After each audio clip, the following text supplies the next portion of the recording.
இப்போ நம்மளும் போது என்ன பண்ணுவேன், இவங்கள்ட்ட பணம் தரலன்னா எங்களுக்கு கொடுக்க கூட உங்கள் ஒய்ஃப் தான் கட்டாகணும். அதனால தான் ஃபோட்டோ எடுத்து அனுப்ப சொல்கிறேன். புரியுதா இல்லையா?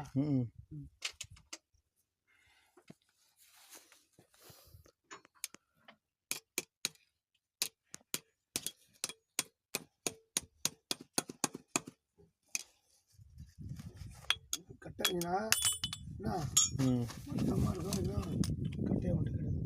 எங்கே போனால் கட்டை எடுத்துருவாங்க. என்ன ஒரு ஸ்பானர் எடு, ஏதோ ஒரு பெரிய ஸ்பானர் எடுக்குங்களா? வேற ஒரு